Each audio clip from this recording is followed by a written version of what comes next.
फिर ये जो इस्लामी ममालिक है जिनको हम बड़ा बार बार उठाते हैं उम्मत मुस्लिमा, इनमें से भी बेशतर ममालिक अमेरिका के साथ खड़े हुए हैं। अभी आपको इसराइल को तस्लीम करने की बातें सामने आ रही हैं, कई आपके अरब ममालिक जो है उसके अंदर पेशरफ उनकी नजर आती है। उम्मा को इकट्ठे होकर कुछ करना चाहिए, एक हो मुस्लिम हरम की पासबानी के लिए, नील के साहिल से लेकर ताबखा के काशगर, ये इकबाल ने दुआ की थी। बट के हमारे दुश्मन हमें खत्म कर सकते हैं, और बटना जो है, डिवाइड होना जो है, जो हम हो गए हैं सैडली आजकल जो हो रहा है, आप देख सकते हैं कि हम बट गए हैं। ये जो है इनको खत्म करें and let us come together. और इनिशिएटिव अगर लेना हो ले पाकिस्तान, बहुत सारी चीजें लोग नहीं मानेंगे, कोई बात नहीं, कोशिश करते रहे। आज आपके पास एटॉमिक एसेट्स ना होते, आज जनरल आसिम मुनीर आपके आर्मी चीफ ना होते, तो आप इस वक्त बिजली के बगैर बैठे होते और गुड़ और चने ढूंढ रहे होते। आप उसकी वजह पेश करना चाहता था, तो चाहूंगा 80 तैयारे तैयार थे पाकिस्तान पे अटैक करने के लिए भारत के, और हर तैयारे के पास 5 मिसाइल थे। 400 मिसाइल दागे जाने का प्रोग्राम था। मिसाल के तौर पे यूएई की फॉरेन पॉलिसी इस वक्त देख लीजिए, सऊदी अरेबिया की पॉलिसी देख लीजिए कि जिसमें महाभारत जो है वो अरबी में ट्रांसलेट करके तो बात की जा रही है। तो कहां गया मुसलमान, कहां गया इस्लाम? यानी उसमें आप देखिए शाहरुख खान उनका हीरो है, सिनेमा हॉल चालू है, खवातीन को इजाजत मिल गई है कि वो ड्राइविंग कर सकती हैं। बहुत बड़े बड़े चेंजेस आए हैं। हम ईरान के साथ दोस्ती निभाएंगे, वक्त आया तो इंशाल्लाह देखेंगे। हिमा साहब, आप जिस शहर में बैठ के ये प्रोग्राम अभी हम रिकॉर्ड कर रहे हैं, आज आपके पास एटॉमिक एसेट्स ना होते, आज जनरल आसिम मुनीर आपके आर्मी चीफ ना होते, तो आप इस वक्त बिजली के बगैर बैठे होते और गुड़ और चने ढूंढ रहे होते। आप उसकी वजह पेश करना चाहता था, तो चाहूंगा 80 तैयारे तैयार थे पाकिस्तान पे अटैक करने के लिए भारत के, और हर तैयारे के पास 5 मिसाइल थे। 400 मिसाइल दागे जाने का प्रोग्राम था, नंबर 1। दूसरा, लेकिन ओवर कॉन्फिडेंट होके वो अपने आप को अमेरिका समझना शुरू कर देते हैं, ये ज्यादती है। पहले उन्होंने समझा था कि जिस तरह उसामा बिन लादेन को लेने आ गए थे, ये आ जाएंगे, बालाकोट चले गए थे। इनको चाहिए था, सोचते उस वक्त, और जाती दफा हमारे अच्छी चाय वाले बंदे फंस गए यहाँ पे। उसके बाद अब गाजा, वो समझते थे कि हम गाजा बनाएंगे पाकिस्तान। भूल जाते हैं कि चाइना साथ खड़ा है और चाइना भी एंगेज्ड है। चाइना ने ही चाहे कहें बम दिए हों, इन्होंने बना के एटॉमिक एसिड दिए हों, तैयारे दिए हों, जो कुछ भी हो। बार बार मेरे कुछ भारतीय दोस्त कहते हैं ये जी चाइना ने कर लिया। चाइना ने भी किया, पाकिस्तान के साथ तो खड़ा हुआ है ना वो। तो दर हकीकत फिर अब PL-17 दे दिए उन्होंने, जिसकी रेंज 400 से 500 माइल पे रेंज आ रही है। बड़े मेरे कई भारतीय दोस्त कहते हैं जी हमारा मुकाबला पाकिस्तान से नहीं चाइना से, तो कर लेना भी, सामने करो उन्होंने, टाओ भी। फिर आप तो फिर मेरा मतलब आप अपने आप को समझता हो कि we are invincible, we are. अब ये सोच मैं पूछ, कहते हैं डोनाल्ड ट्रंप फॉलो हमें करता है, कहते हैं अमेरिका गाइडलाइन भारत की लेके चल रहा है। अब कुछ दिनों बाद इन्होंने कहना शुरू कर दिया अमेरिका की तरक्की का सीक्रेट ही इंडिया है।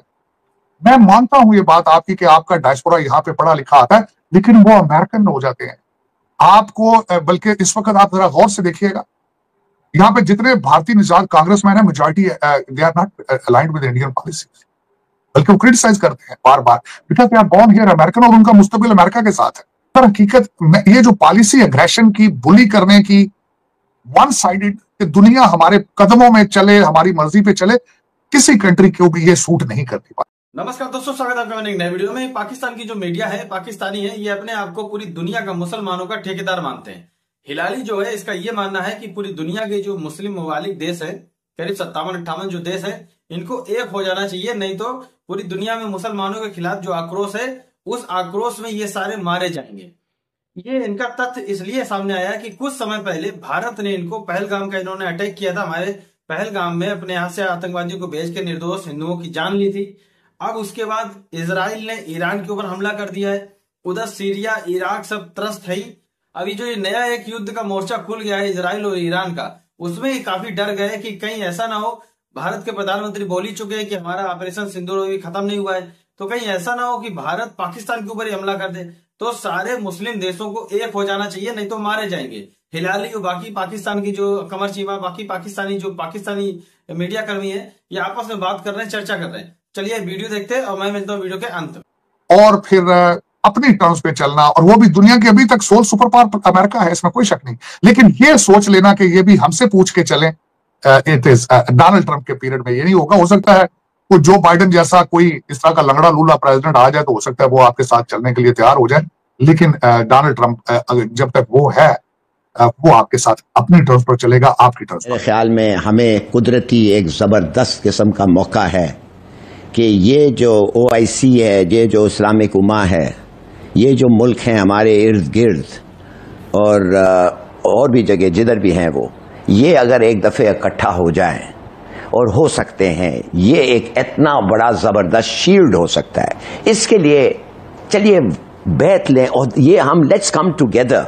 और हम कहें कि इसको एक effective economic and military alliance बनाएं।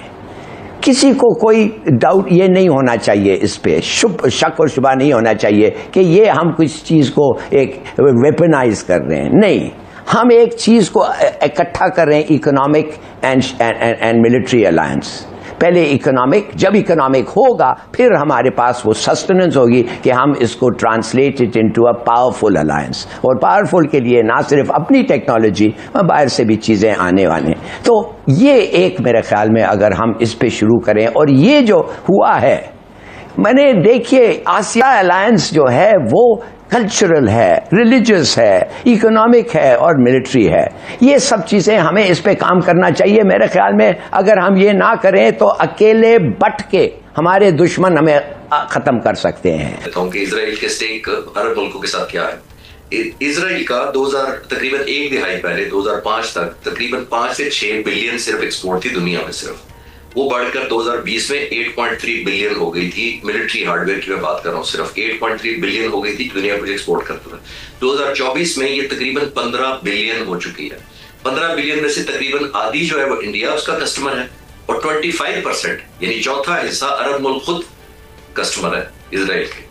तो आप खुद अंदाजा लगा लीजिए कि जो उसके कस्टमर हैं, जो उनसे वेपन लेते हैं, उनसे ट्रेनिंग लेते हैं, उनके कोड्स हैं, उनके सॉफ्टवेयर लेते हैं, वो क्या उसको रेजिस्ट करेंगे? वो आपका गेस है, इसमें कोई रॉकेट साइंस कोई नहीं है। इन्होंने पहले इराक के साथ जंग में भी यही किया था।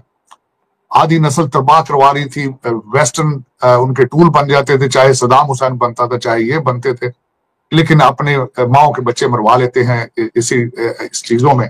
और आज भी इसी तरह होगा कि माओ के बच्चे मरेंगे और उसके बाद वेस्टर्न कंट्रीज तबाह करके वापस चले जाएंगे। उनकी अपनी इकॉनमीज नहीं है, वो नेशन बिल्डिंग कर पाए या यहाँ पे पैसा लगा सकें, वो नहीं लगाएंगे। यहाँ पे 4-5 किस्म के जो वार लॉर्ड्स आ जाएंगे, जिस तरह इस वक्त लीबिया में है। लीबिया के टुकड़े हो चुके हैं, 2 हुकूमतें हैं, वो भी ना होने के बराबर है। ना इकानमी है, ना तालीम है, ना मुस्तकबिल है। इराक के कभी वेस्टर्न दुनिया चाहती थी कि 5 टुकड़े करेंगे, 3 टुकड़े करेंगे। इसी तरह यहाँ पे होगा कि ईरान के अंदर या फिर टेररिस्ट आके बैठ जाएंगे 2-4 ब्लॉक्स में, 2-4 ब्लॉक्स में, और कोई वॉर लॉर्ड्स आ जाएंगे और फिर वेस्टर्न कंट्रीज इनको तबाह करके अपने वापस कंट्रीज में चले जाएंगे। अफसोस के साथ है। This is what I see the future of Iran.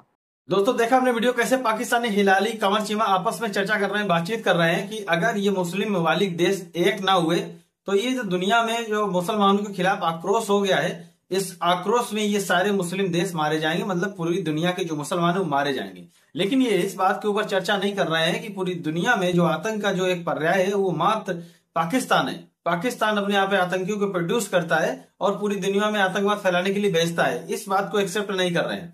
Bharat ने इनके टेरर कैंप के ऊपर हमला किया, मुसलमानों के ऊपर हमला नहीं किया था, आतंकवादियों के ऊपर हमला किया था। अब बात करते हैं इजराइल और ईरान की, जो एक नया मोर्चा, नया फ्रंट खुल गया है। इजराइल और ईरान की काफी सालों से चल रही है। ईरान अपने यहाँ पे परमाणु प्लांट बनाए हुए, परमाणु संयंत्र मतलब परमाणु के ऊपर रिसर्च कर रहा है। एक तरीके सीधे तौर पे कहें परमाणु बम बना रहा है, चोरी छुपे बनाता है। लेकिन इजराइल की खुफिया तंत्र इतनी जबरदस्त है कि वो पता लगा लेते और फिर इनके यहाँ पे आके बॉम्बिंग से पूरे संयंत्र को तबाह कर देते। ये पहली बार नहीं हुआ है और इस बार जो हुआ है वो बहुत बेबस था। हालांकि ये जो इस बार हुआ है वो बहुत खतरनाक तरीके से इजराइल ने इनके तबाह किए। सारे परमाणु संयंत्र, परमाणु प्लांट जो भी थे सब बर्बाद कर दिए।